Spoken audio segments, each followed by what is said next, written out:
Kementerian Kesehatan menargetkan vaksinasi tahun ini akan semakin meningkat dengan bertambahnya pasokan vaksin. Bagaimana cara melakukan strategi untuk mencapai suntikan 500.000 per hari adalah melakukan vaksinasi massal yang sudah kita kerjakan dengan menggandeng beberapa stakeholder, beberapa asosiasi pemerintah, kemudian beberapa elemen masyarakat seperti alumni, seperti sekolah, seperti perkumpulan dan sebagainya. Dan 200.000 lagi akan kita bebankan kepada puskesmas. Jadi seluruh puskesmas yang ada di Indonesia kita akan menargetkan 200.000 dalam bulan ini. Wakil Menteri Kesehatan Dante Saxono berjanji akan terus menggandeng berbagai komunitas dan stakeholder dalam mengejar target herd immunity. Secara bertahap pihaknya membidik angka 500.000 per hari yang terbagi dengan 200.000 di seluruh puskesmas di Indonesia dan sisanya melalui vaksinasi dalam berbagai kelompok lapisan masyarakat. Meski pemerintah sedang gencar melaksanakan vaksinasi, namun masyarakat dihimbau terus disiplin menerapkan protokol kesehatan, seperti menggunakan masker, mencuci tangan, menjaga jarak, dan menghindari kerumunan dan mengurangi mobilitas. Hal ini untuk mendukung percepatan penanganan pandemi COVID-19. Apalagi saat ini pemerintah tengah memberlakukan PPKM skala mikro untuk menekan angka penyebaran COVID-19.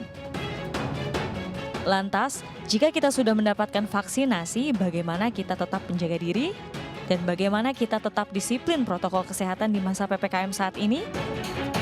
Kita akan kupas lengkapnya di Indonesia Bicara.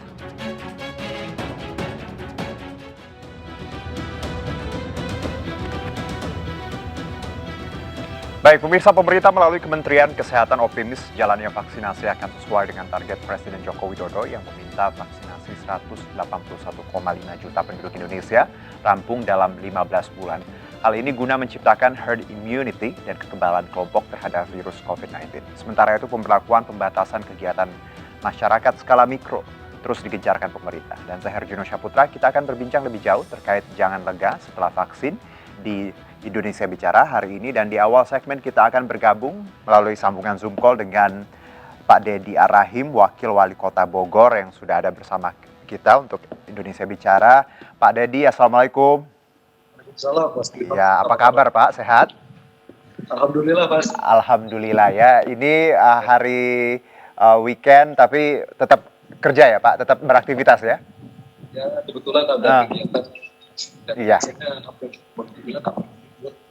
Baik, Pak Deddy, kita berbincang mengenai pasca vaksin, dan kita tahu juga Bogor ini juga salah satu wilayah penyangga ibu kota yang punya peraturan beberapa waktu lalu terkait ganjil genap. Lalu sekarang kabarnya gagennya sudah ditiadakan ya Pak, atau seperti apa Pak? Ya, untuk sementara kita tiadakan, karena memang setelah kita lakukan 3 kali ya ganjil genap. 3 kali? Selama bulan Februari sampai bulan Maret ya. Ternyata memang ada tekanan di ekonomi. Jadi masyarakat ada khususnya kalangan bisnis tentu meminta juga ada sedikit kelonggaran lah agar tidak terlalu tertekan. Jadi meskipun kita sudah laksanakan secara ketat, tapi ternyata juga ada dampak di ekonomi.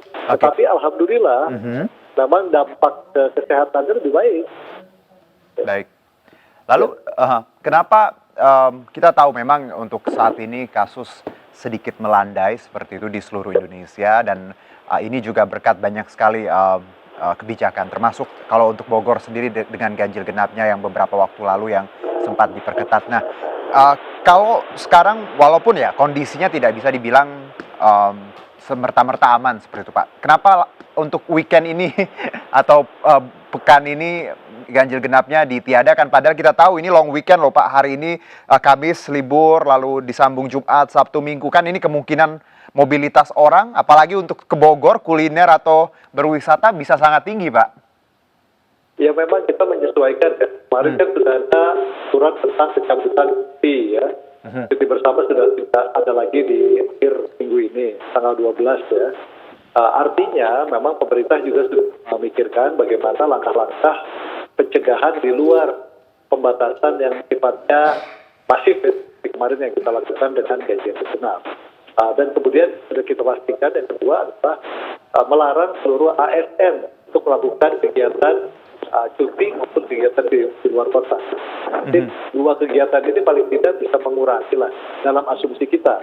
Kemudian yang ketiga, sudah muncul kesadaran tinggi dari masyarakat untuk tetap melaksanakan protokol kesehatan secara ketat, ditambah proses-proses pelaksanaan vaksinasi yang kemudian lebih masif ya di akhir-akhir minggu ini, sehingga kita harapkan tentu risikonya makin kecil untuk akhir weekend ini. Oke. Kalau untuk angka sendiri Pak di Bogor sendiri, Kota Bogor, Anda punya data terbaru bagaimana Pak terkait penyebaran COVID? Apakah memang melandai gitu? Karena kita tahu secara nasional juga memang angkanya mulai turun gitu. Untuk Bogor sendiri, update-nya seperti apa?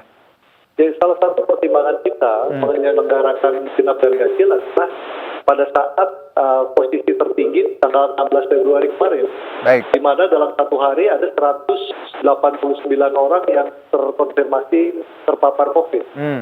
Nah, jadi hari-hari itu kisarannya antara 150 sampai 180. Nah, kemudian kita laksanakan kegiatan genap dan ganjil. Oke. Dan kemudian kita akhirnya mendapatkan satu hasil yang lumayan baik ya, di mana saat ini semua kasus itu rata-rata di bawah 100 kasus per hari. Di bawah 100? Hari, iya, di bawah 100. Baik. Oke, berarti ada tren tadi menurun ya Pak ya, seiring dengan angka memang nasional juga seperti itu. Iya, Oke. betul. Jadi itulah yang kita lihat. Sekarang bahkan kisarannya antara 50 sampai 70. Nah, Baik. jadi meskipun untuk penuhnya aman, tetapi karena trennya menurun, kita coba kombinasikan dengan langkah untuk membuat ekonomi lebih hidup. Ya, karena kita tahu ini pertimbangan ekonomi juga lagi-lagi harus kita lihat bersama ya Pak, karena semerta-merta kita tahu ada banyak sekali yang hidupnya untuk saat ini terganggu dalam hal tadi ekonomi terkait tadi pedagang juga konsumen dan banyak pihak. Nah, kalau bicara weekend ini Pak, kita tahu Kamis libur Isra Miraj, Jumat juga ya mungkin sebagian libur, lalu Sabtu Minggu. Antisipasi seperti apa Pak? Karena kita ya tidak menutup kemungkinan, siapa tahu Pak, long weekend ini akan berdampak kembali lagi buruk. Ya, kita kan sudah membentuk tim gabungan ya, TNI, Polri, dan juga Satpol PP, dinas di lingkungan pemerintah Kota Bogor. Antara lain adalah melakukan pengetatan atau pengawasan kepada tempat-tempat yang kita anggap berpotensi menjadi tempat kerumunan, terutama di tempat kuliner ya, kafe, hotel dan lain-lain. Itu kita lakukan pengawasan secara ketat. Bahkan kemarin kita tambah satu tim ya, namanya tim Warlab dari Pemuda Pramuka juga untuk melakukan monitoring apabila ada kira-kira ada potensi pengumpulan massa atau misalnya terjadi potensi terjadi kerumunan yang bisa menimbulkan permasalahan baru. Ini sudah kita tutup lagi. Baik, jadi memang pengetatan tadi. Kalau untuk pelaku usaha sendiri Pak, kita tahu kan Bogor nih tadi Anda menyebutkan bahwa ada kuliner, tempat-tempat wisata. Pelaku usaha sendiri anjurannya seperti apa Pak? Ya tetap, jadi aturan yang sudah kita berikan terkait dengan tempat-tempat wisata, pasti ada tempat wisata yang memang mensyaratkan bahwa setiap pengunjung itu membawa surat hasil rapid test antigen. Kemudian kedua kapasitas tampung ya juga masih 50%. Jam malam sampai jam berapa Pak kalau tutup? Kalau untuk resto, kafe jam 21.00. Baik. Ya. Boleh diulangi Pak, jam berapa tadi? Ya, untuk resto, kafe, ya itu sampai jam 21.00. 21.00. Oke. Kapasitas 70%. Nah, itu yang kita berlakukan terus. Untuk beberapa tempat wisata, kami memperlakukan rapid antigen. Baik. Yang harus ditunjukkan tugas di lapangan. Jadi peraturan tadi harus ditaati ya Pak untuk pelaku usaha ya. Karena tadi sudah jelas jam buka, kapasitas juga ada tadi syarat antigen segala macam. Terakhir Pak, kita bicara vaksinasi untuk Bogor sendiri. Kita tahu banyak di lini masyarakat untuk beberapa daerah sudah mendapatkan vaksin. Saya juga termasuk awak-awak media juga. Untuk Bogor sendiri, jalannya vaksinasi sejauh ini seperti apa dan prioritasnya untuk siapa saja, Pak? Ya, baik. Untuk tahap pertama, 9.650-an kepada tenaga kesehatan sudah kita selesaikan. Baik. Kemudian tahap 2 ada lagi kurang lebih 29.000 vial ya, yang nantinya akan disuntikan kepada ASN ya, TNI dan Polri. Kemudian tugas yang memang bersentuhan langsung dengan masyarakat, termasuk beberapa perwakilan ya dari komunitas, kemudian juga dari kelompok-kelompok tertentu ya, kelompok keagamaan, tokoh agama itu sudah kita lakukan secara lebih massal. Akan tetapi begini Mas, Kota Bogor ini kan punya target seluruh warga kurang lebih 800.000 orang yang disuntik vaksin.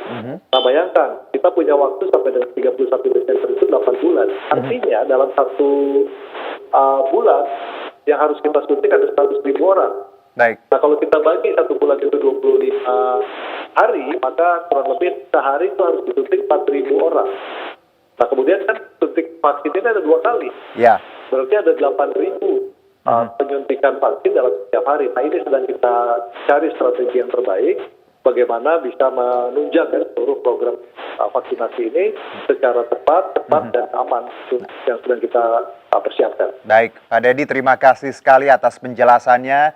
Semoga targetnya untuk 800.000 warga Bogor kita bisa tadi bersama-sama menuntaskan target dan juga tetap menjaga protokol kesehatan ya Pak ya, walaupun nantinya sudah divaksin, tetap tadi 3M harus kita patuhi. Dan Pak Dedi juga selamat beraktivitas, terima kasih, sehat-sehat Pak Dedi.